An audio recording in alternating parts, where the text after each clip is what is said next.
কুমিল্লার বরুড়া উপজেলায় প্রধানমন্ত্রী তারেক রহমানের আগমনকে কেন্দ্র করে প্রশাসন ও রাজনৈতিক অঙ্গনে শুরু হয়েছে ব্যাপক প্রস্তুতি।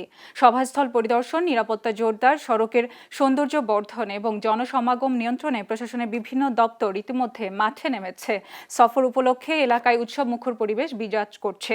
আগামীকাল বেলা 11টায় কুমিল্লা চাঁদপুর আঞ্চলিক সড়কের পাশে বরুড়া উপজেলার লক্ষ্মীপুর বাজার মাঠে পথসভায় বক্তব্য দেওয়ার কথা রয়েছে প্রধানমন্ত্রীর সফর উপলক্ষে কুমিল্লা, নোয়াখালী ও কুমিল্লা চাঁদপুর সড়কে পরিষ্কার পরিচ্ছন্নতা ও সৌন্দর্য বর্ধনের কাজ চলছে।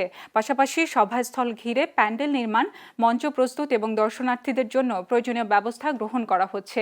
একটি সুশৃঙ্খল ও নিরাপদ অনুষ্ঠান আয়োজনের লক্ষ্যে প্রশাসনের পক্ষ থেকে সার্বিক প্রস্তুতি নেওয়া হয়েছে বলে জানিয়েছেন কুমিল্লার জেলা প্রশাসক রেজা হাসান।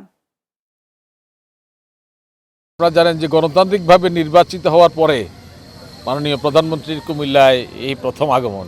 এই চাঁদপুর সফর উপলক্ষে উনি যে আসছেন এবং উনি আমাদের বরুড়ার মানুষের প্রাণের দাবি যে কুমিল্লার ভিতরে উনি বরুড়াকে পছন্দ করেছেন, এখানে তিনি পথসভাটি করবেন। এই জন্য আমরা বরুড়ার মানুষ ওনাকে ধন্যবাদ জানাই এবং এই প্রোগ্রামের জন্য আমরা উদ্গ্রীব হয়ে আছি।